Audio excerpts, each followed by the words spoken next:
जैसा सोचोगे तुम वैसा बन जाओगे।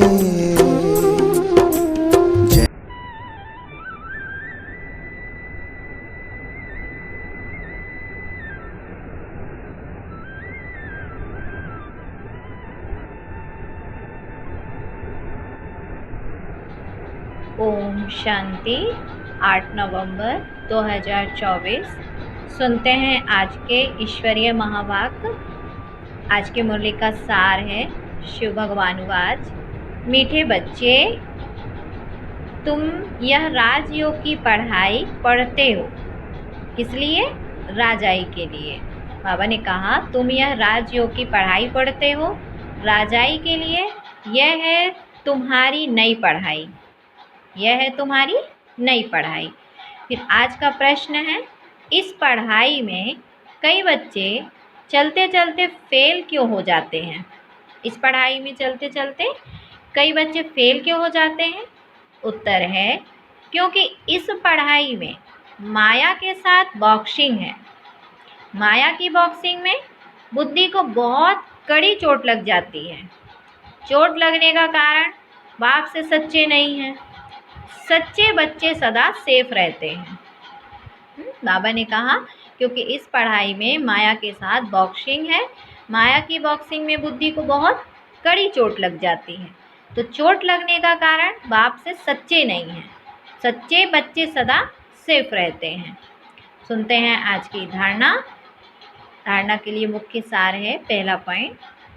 बाबा कहते हैं कि बच्चे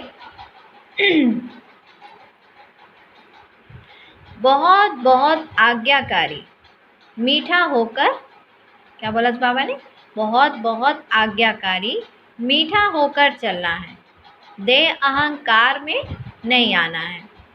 बहुत बहुत आज्ञाकारी, मीठा होकर चलना है। देह अहंकार में नहीं आना है। बाप का सच्चा बच्चा बनकर फिर कोई भी भूल नहीं करनी है। माया की बॉक्सिंग में बहुत बहुत खबरदार रहना है ना? क्योंकि बाबा कहते हैं ना, माया तो अंत तक आएगी, लेकिन बच्चों को बहुत अटेंशन रखना पड़ेगा। क्योंकि जितना ज़्यादा अटेंशन रखेंगे उतना माया से जीत पाते रहेंगे।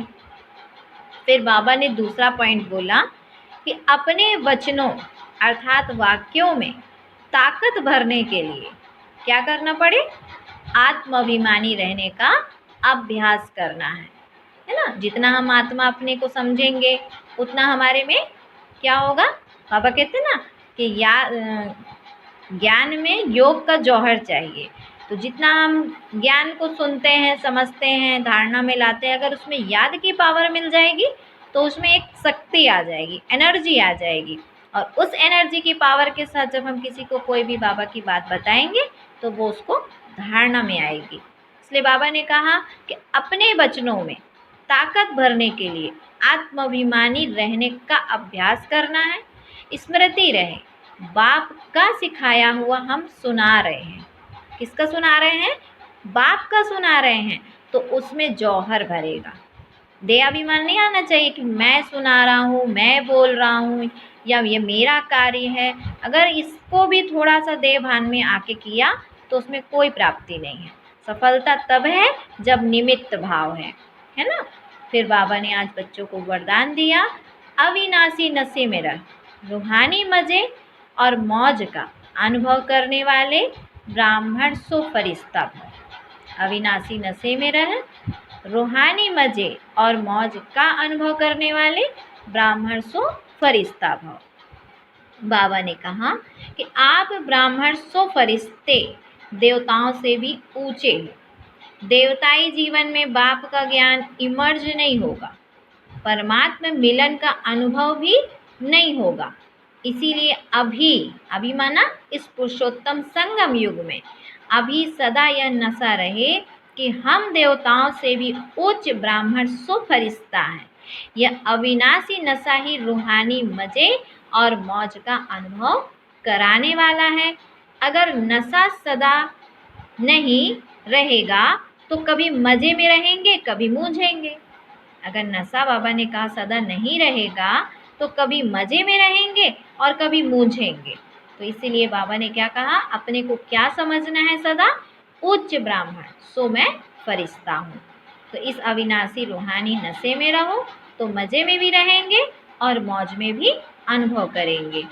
फिर आज स्लोगन दिया, अपनी सेवा को भी बाप के आगे अर्पित कर दो। अपनी सेवा को भी बाप के आगे अर्पित कर दो, तब कहेंगे समर्पित आत्मा। समर्पण का मतलब यही है कि सब कुछ बाबा का है। रामा अनुसार देखा जाए तो अभी हम संगम युग में बाप के बच्चे बने तो बाप को सब कुछ दे दिया ना। तो जब सब कुछ दे दिया तो हर एक बात को बाबा को समर्पित करो, संपूर्ण सेवा को बाप को अर्पित कर दो।